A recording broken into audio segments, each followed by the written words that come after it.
I bet you probably would have had a better time if you would have went to this actual rave on the 28th of the 12th, which is the regular club night that featured Decca, AMX, Claudio PRC, Amanda Musi, Ben Sims, Rekha Zalan, sorry, Kanding Ray, and then Panorama, all these people playing there. You would have probably had a better time at this with DVS One. Oh, look at that lineup for the closing of Panorama that night.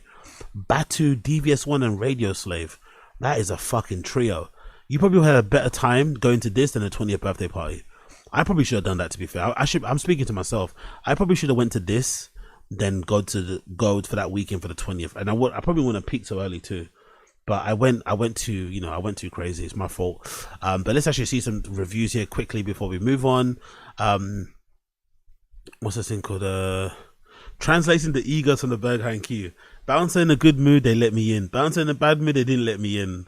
Obvious rejections, they let me in. Never seen that many rejections, they didn't let me in. It's hilarious. This person's review. Berghain, I love you for so many things that can keep me coming, and last night some of them were really nicely came together. My review in slightly unchronological order, so big up this person. I'll read their review and then I'll move on. Actually, this is kind of lengthy. First and foremost, Wanna Do Something had their best Pano debut. Who's Wanna Do Something, by the way? I don't know who that is. Who's Wanna? Oh, there we go. That's quite a good name for a DJ, isn't it? Wanna Do Something. I've never heard this person. Who's this? Look, you see what I love about Berghain? Look at that. If that's true, that's fucking wild. Someone that's got 1.2 thousand followers play that fucking Berghain. I think I might have more followers than them, and I don't even post anything on my fucking account. That is so fucking cool that they would feature people that aren't that well known to play there. Look, they got 1,255,000 followers on social media. That is so fucking cool. That's why people go to these places, because it's all about the music and not by the hype. Do you know what I mean? They're booking people based on talent and what they can bring, as opposed to just booking, randoms just for the sake of it, or booking people based on their fucking based on their based on their their plays and views. This might be a couple, and I think they're a couple. So then, and they look really cool as well, and they're kind of funny, and it looks like they might have a podcast as well. But let's actually I want to see what they play. I want to hear what they play. Let me play a video for one of their sets. Oh, this was at the Cause, isn't it? Was it the Cause? I don't know if that was the Cause. Where was that?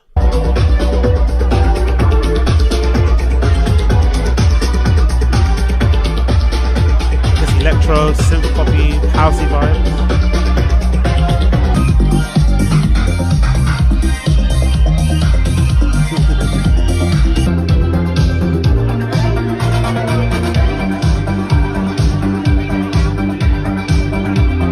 Okay, let's go to their horse set. They've got a horse set somewhere down here too that they play that. I saw a horse set. There we go. I saw a horse set. What do they play here?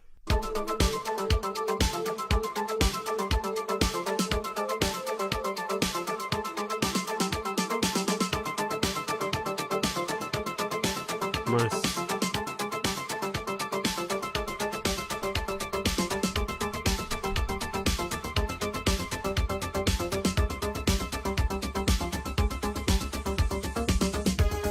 Yeah, that was smooth. That was smooth. That's a fucking good blend. That was fucking smooth vibes. I'll be rubbing my nipples on the panel bar dance floor to that, mate. I'm rubbing my fucking nipples with my pinky fingers on that one, mate. Next slide.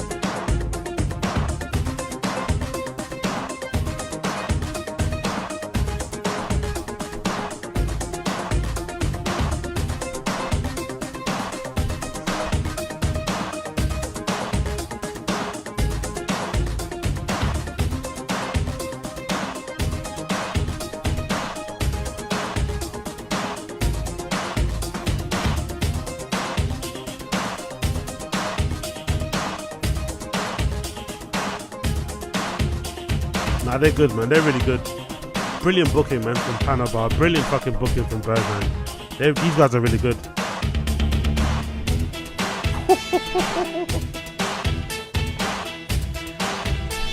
Yeah, these guys are killers. Yeah, these guys are killers. They're killers. They're killers. They're killers.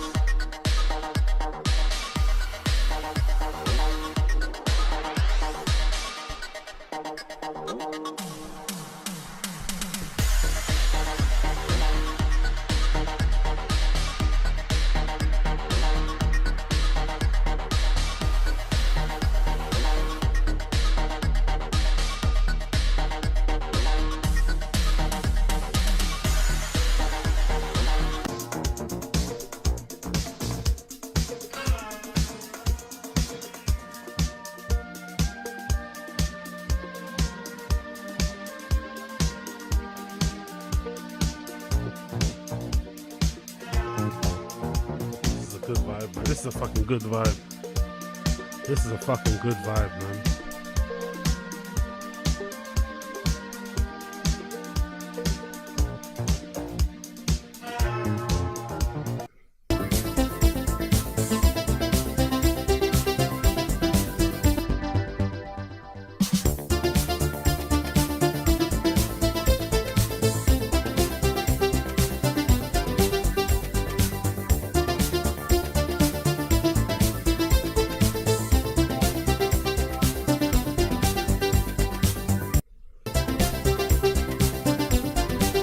You know what I really love about this, by the way? It's like I said before, it's the fact that these guys aren't that well known compared. Well, you know, I think I've got my finger on the pulse a bit, and I don't even know who they are. Berghain booked them. They don't seem to have like a super active social media, but they seem to be incredibly good at DJing. They probably produce as well. They seem pretty fun, cute little couple, right? Like, I love it. I fucking love that they had been discovered, got in touch, someone put them forward and something, and now they're playing at Berghain, I think, quite regularly. It seems like they played regularly. See, look, here we go. This is the post of them thanking everybody. Big up, Wannadosomething. We want to say thank you to our wonderful friends who have been supporting us, believing in us, and even pushing us through hard times. You made this night unforgettable. A strong and kind community like you is the best to have. Also, thank you to Berghain for inviting and therefore trusting us to open the night. And shout out to the team. Oh, they open too. That's a risky spot, you know. That opening spot is like, this is like a risky one, because you don't want to have people not stay because the music is shit and then go downstairs. There's a lot of pressure on the opening. I think closing is probably easier in Panorama because everyone's already fucked, but opening must be tough, even though it's popular and there's tourists there and it's going to be busy. If it's not good, people are going to decide to just stay out of the room and go downstairs. So this is a big responsibility. So yeah, big up them for smashing it. Let's go back to the post. Actually, what did it say? Trusting us and inviting us to open the night, and shout out to the team. You made us feel so welcome, professionally but also personally. What a way to end this year. Very excited what's to come in 2025. Love you, Jisin and Jacob, Bob. Absolutely incredible. So cool to see that they played in fucking Panorama.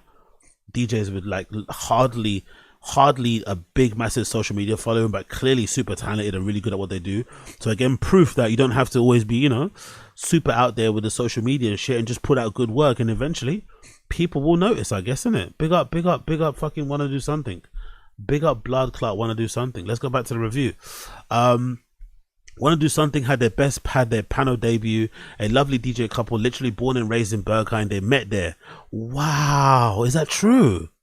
They actually met in Berghain and they got to play there. That's such a beautiful story. I fucking love that. I'm sorry. I'm sentimental like that when it comes to techno. Nothing else in my life, but when it comes to techno, I am. They both have deep and long connection to the club. I can only imagine what it would be like having your own debut there. It was literally the biggest front row support crew I've ever experienced. Yeah, that must be so cool. It's always nice when someone does a debut at Panorama Berghain, because you see all their friends at the front, because they don't let you stay in a booth if you're not a DJ. So it just creates this really nice vibe on the dance floor, because all your friends at the front hooting and hollering, like high-fiving you, giving you sips of drinks, and just fucking encouraging you, gassing you up. And everyone kind of vibes off that energy, especially when you're at the front and you see like a parent or like a, you know, a older family member. You're like, oh my God, that's sick. Anyway, it continues. It was literally the biggest front row support I've ever experienced. Pano Saturday night at 2:30 AM was on fire as they did their opening. They came with the fact that I was there directly from the start. I've never done it before, as I normally need my night sleep before coming on Sunday morning, so I can't say a Panorama opening was different compared to other openings, but this was wow. First chance successfully utilized. I'm very hopeful for a second. Wow, good words there.